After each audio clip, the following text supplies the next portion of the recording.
الله الرحمن الرحيم الحمد لله رب العالمين الرحمن الرحيم ملك يوم الدين إياك نعبد وإياك نستعين اهدنا الصراط المستقيم صراط الذين أنعمت عليهم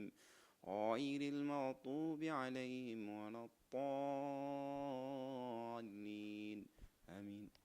dhagaystayaal sidii aan uga barateen hadda jeer waraysiyo kala duwan oo la yeelno bulshada Soomaaliyeed iyo kuwa Soomaaliland ba ku saabsan hawlaha hadba jira maanta waxa kan ila fadhiya oo martii ah gudoomiyaha Basira Training Center Cabdullaahi Ismaaciil oo ah aqoonyahan degan magaalada London ku xarumo ku leh qaybo kamid ah London marka maanta ayaan soo boqonay oo balandoonan inaan ka waraysiyo dhinacyo badan taabanaya oo xaaladda guud ee Soomaaliland ku sugan tahay ku saabsan marka ugu horeysa Cabdullaahi aad iyo aad baad u mahadsantahay Salaan Media sida nooga aqbashay inaan waraysi ka qaadno marka ugu horeysa waxaan ku weydiinayaa dhawaan madaxweynaha Soomaaliland Axmed Maxamed Siinayo wuxuu safar ku kala tagay Soomaaliland barigeeda iyo galbeedkeeda Cabdullaahi adigoo فرصة أمكارك كفاية سيبادة أركا وعركتها. الحمد لله رب العالمين والصلاة والسلام على رسول الله. مركا وراء أدبان دي كم هذا عني أبو خشدينا. مركا حكتنا صفر كم مدحوينها هادي ويدي سيبه. هونتي دينا مركا لقى أجو وكو أمانية هاي. لأن كلام مركا لقى أجانا يعني أمانو معه وحوي مارت وعشقدي سوق جدنيو. dhinac marka laga eego uu ku amaanayo waana sharaf iyo gobonimo iyo yani runtii horumar weyn oo uu sameeyay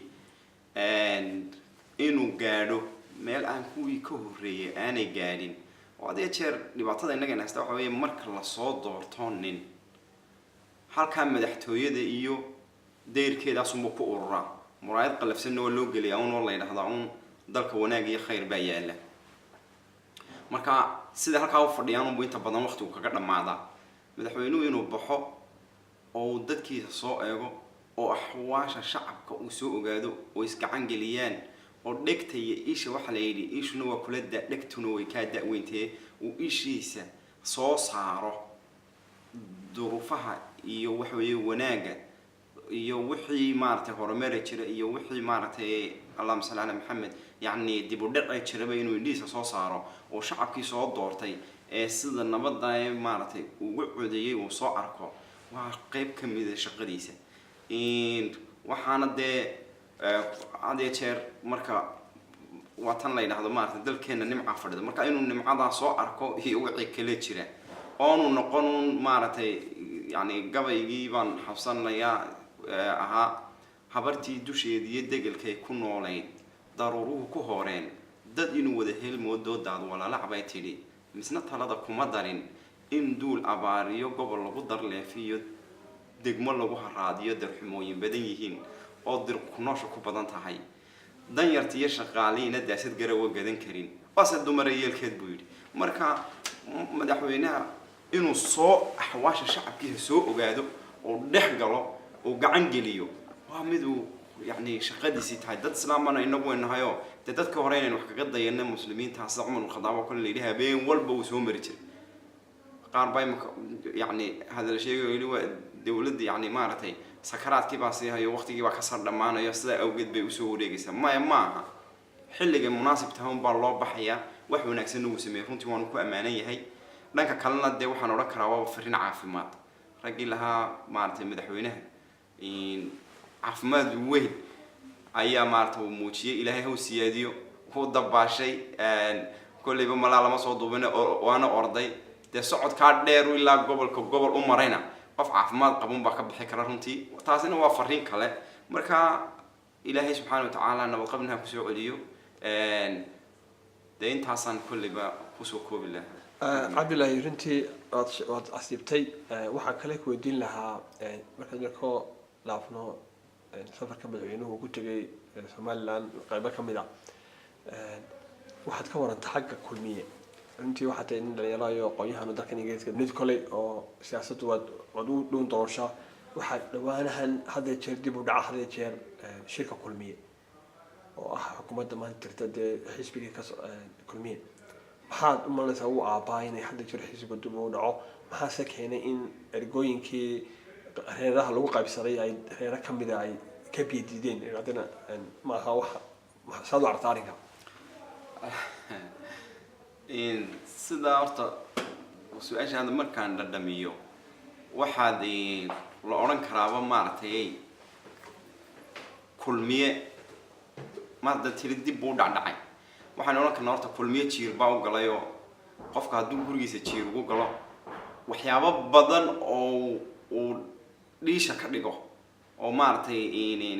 uu iska jajabiyo mooyaane jiirka hore ogama baxo falaastaa jabinaysaayo dee malaa nin jiir guriga uu kusoo galay waa garanaye falaast markaas raa kab ku tuurba falaasta kaaga dhaca haddana bakeerigii haddana faynuuskii ee waxweeye kulba dhinac kaa weeteeyo rag badan oo qamaamuura isugu yimi nin walbana doonayo inuu isagu talada maroorsado nin walbana doonayo mid isaga u dana inuu meesha marsado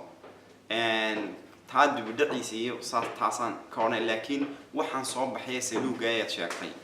waa wax la saluugi karo laba arrimood labadaba natiijada ilmuka kasoo baxday ee beelaha ku salaysani waxaad odhanaysaa marmarka qaarkood markaad eegto wartalo wax aqoon le meanay soo saarin ama wax ummadan u naxaya ama ummadan iyaba inuu naxinay rajo ka damacsan in la doorto xataa oo ummadan gaankeeda ay qabtaan tolo meanay soo saarin baad odhanaysaa marmarka qaar waa wax laga yaqiiqsoon karo laba arrimood labadaba kow horta de xisbigu waa xisbi dimuqraatiya baa leeyahay hadda waxaad moodaa inuu ku dhacay wax la yidhaahdo derailment of democracy tareenku markuu waddada haysto waddadiisa saxda ah hadduu ka baxo waxaa la yidhahda derailment khadkiibuu ka baxay xisbiga kulmiye marka la yidhi waa dimuquraadi waa xisbi dimuquraadiyeysan aslan shirka maanta waxa kasoo baxay waxayna tusayaan wax dimuqraadiyadda iyo waxa weeye waxay sheeganayaan ka hor imanaya marka labaad ee iyaduna oo dee iyaduna meesha ku jirta waxa weeye cadaalad xumo aad iyo aad u daran markaan leeyahay dimuqraadiyaddii baa laga leexday dee hab beelaysan baa wax lagu qaybsaday hab beelaysan beeshii iyo isirkii iyo waxa weeye qabiilkii iyo wixii la rabay in laga koro oo laga weynaado oo laga horumaro oo laga xoroogo ayaad moodaa inuu dib inugu celiyey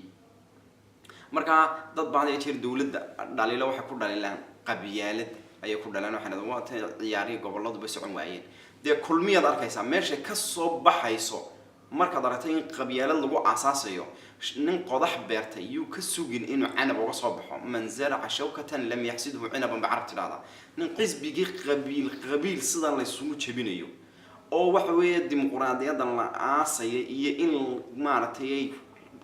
hanaankaaga iyo sida wuxu rabto iyo hankaaga intaad soo bandhigto dadka aad ka iibiso laakiin aad qabiil iyo reer dabada gelinayso oo wixii reer u kala fafadhiisinayso dee waxay noqonaysaa waxa weeye waxa derailment of democracy wixii baa leexanaya waa marka waxay noqonaysaa inaynu dhaqankeennii suubanaaye wanaagsanaayeen eexda aqoonin ee lahaa rag yacni cadaalad baa lagu wadi karaya rag cadaalad waaye sida cawsha kale yaac lahaa inaad ka timaado kii dimuqraadiyaddii iyo reer galbeedkii aynu nidhi waan qaadanaynaana aada gaari weydo dabadeedna erkaa dheer dhulkaa dheer dabeedna aad hahaabto waana taa maanta ayna haysataa talabaadee kale dee meesha cadaalad baa looga baahan yahay haddii reer wax lagu qaybsanayo markaad aad reer yasayso ee tidhahdo reerkaas waxa maaha ama tidhaahdo sidii dayadii la yidhi maaragtay hilibka qaybi ee wixiiba libaax wada siisay markii la yidhi cadaalad ayaa ku barna tiri isha cali ka laalaada aad tidhaahdo waxaasba reerkaasaa wada leh dee waxay ka dhigan tahay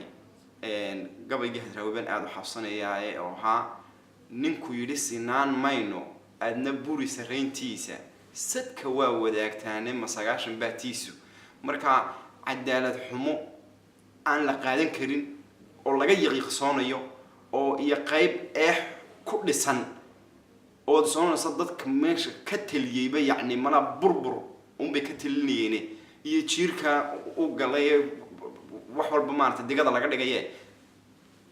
isma lihi wax wanaagsan maana ka soo baxaya waanaan arki doonaa sababaha weeyaan sababuhu kulba dib ugu dhacay dad iyagu isnuugayo is cunaya meel khana baad ma santahay runtii arrinka xisbiga kulmiye waxaan rajeynaynaa guul baan rajeynaynaa inay dees afkartaan waxaan kale ku weydiin lahaa dhawaan waxaa jirtay in Somaliland ay ka dhacday baarlamaanka gudihiisa hoogaa tuurasho iyo ama isku hor imaado ka dhacay laakiin inkastoo la xaliyay laakiin adigu maadaama arkan fursadda ka faa'iidaysatid saad u aragtaa arrinka bariga ka dhacay baarlamaanka see meel markaas inuu soo noqon karo saad u aragtaa waad mahadsan tahay walaal horta arrintaasi dee waabay dhammaatay imika waxba kama noola hase ahaatee haddaad su-aashaada kusoo darsatay waxaan odhan karaa uun horta marka koobaad waxa ii muuqda aqoon darri iyo maaragtay xirfad gaabni tiro badan oo waxa weeyaan moodid maaragtay dadka maaragtay hoggaanka haya maaragtay in badan ay ka muuqdaan in badanna wax laga yaabaa jawiga iyo madasha ayaa qarqinaya waayo colkaa badan iyo biyo badan bay ku hafiyaan horta marka koobaad waa inuu baarlamaanku shaqadiisa inuu garto waa mid muhiim job description-ka maxaa aniga lay igmaday maxaa aniga lay maartay caleema saartay inaan gartaa waxa ii fududeynaysaa meeshan u socday inay waadixii noqoto aan garto baarlamaanka representative council baa la dhahdaa waa gole يعني wakiil ah majlisu nawaab ama majlisu tashriic golihii ummad buu matalaya representative waxaan u ahay oon matalaya ninka shacabka ah ee suuqa maartay jooga waxaan matalaya gabadha maartay miskiinada ee suuqa khudradda la fadhiisanaya ka xoog leh ban matalaya ka aan xoog lahayn ban matalaya ka curyaanka ban matalaya gobolka laga soo doortay iyo degmada laga soo doortay afriisa inaan ku hadlo oo baahiyahooda ka joogo wada aragtay baarlamaankan Ingiriiska waxa weeye nin kasta oo baarlamaan ku jira xaafadda laga soo doortay qolb wuxuu ku leeyahay meel oo fadhiisto qaar baa 3-4 meelood oo kala duwan ilaa way weynta xaafadii baaroogi kule madaalibtoodii iyo baahiyaadkoodii iyo ihtiyaajadkoodii needskoodii bay u sheeganayaan baahidoodii bay u sheeganayaan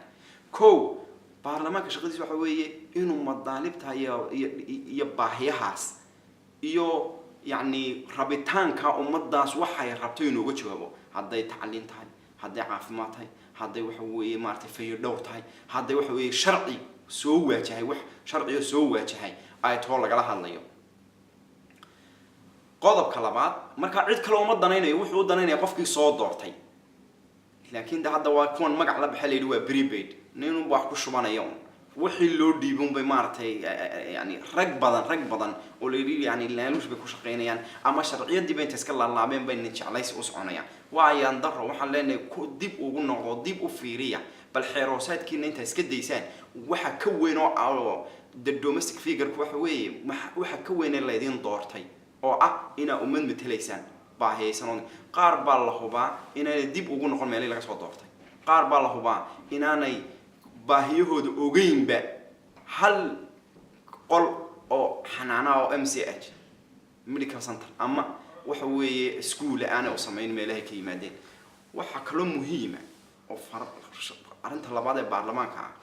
waa majlis tashriic waa golihii sharci dejinta dawladdu waxay ka koobantay legislative council golaha maartay sharciyada oo maxkamadaha iyo yani judicial council oo maxkamadaha legislative council oo ah baarlamaanki iyo executive council oo waxay golaha dawladda fulinta ayay ku controlsha haduu sharciga ka leexdo wixii qawaaniin ama heshiisyo caalamiga galiyana way u saxeexaan laakiin ma aha ninna ma jeclaadaan kii shalay kursiga ku fadhiyay haduu maanta ka tago kaas kunbay la shaqeynayaan sharcigaas may ku shaqeynayaan kaas baan kala hagaya laakiin niman waaweyn oo wax weeyaan ma isku feedfeedaya ama isku laynaya baarlamaankii ummadan baa milguhoodii iyo sharaftoodii iyo karaamadooda ay sidaan dadkaas markaa waxay u baahan yihiin inay dib isu abaabulaan isu habeeyaan anshaxa iyo xasiloonida ay runtii ilaaliyaan anigu intaasaan ku oran lahaa maartay baarlamaanka aad iyo aad Cabdullaahi mar labaad iyo saddexaad baa mahadsan tahay waxaan leeyahay gobol ku jirnaa waxaan doonayaa balan ugu dambeystii ku weydiiyo كلي القوم بالبادولة هذاك الصومالي هذا بقول احتجاج معلي بعطهاي لكن نمر بتشوكتي gudaha waa tagtaa waad xiriir badan baad Somaliland la leedahay bal waxaad nooga warantaa maxaad dadka kula talinaysaa dadka shacabka dadka dhalinyarada aqoonyahanka yani xaaladda Somaliland maanta ku sugan tahay ma maxay fariintaad u diraysaa aad dadka aad kula talinaysaa aad baa mahadsantahay walaal horta waxaan gumbi ka tolantahay qofku inuu isagu is hagaajiyo ayaa muhiim ah naftaadana carabtu waxay yiraahdaan anta binafsi insaanun la bijismi naftaada bil aadan ku tahay laakiin jirkaaga maaha ama casow ama dheerow ama xoog badnow ama curyaan noqo bil aadanimadu waxaad ku tahay waa naftaada maaha jirkaaga iyo intaad qaran leegtay ama intaad maartay daciif tahay sida awgeed barto inuu qof walba qiyamkiisa iyo akhlaaqiyadkiisa uu dhiso waa mid laga maarmaana marka labaad waxaan runtii aad anu dalka mar walba waan tagaa insha Allah imakan waan socdaa waxa weeye wax muhiima qolada saxaafadan la hadli lahaa saxaafadii maanta waxaad moodaa yani inay dhibaato weyn ka dhex jirto imanka markaan anigu wax ku sheegay adiga adun baan ku sheegaya laakiin markaad iga dubteed meelo badan geliso malaayiin bay gaadhay marka hore hadalkaygu aanu gaadhin marka mas'uuliyad weyn baa qolada saxaafadda saaran qolada marka reer Somaliland ku abtirsata waxaad arkaysaa marmarka qaarkood ayaan darada saxaafadda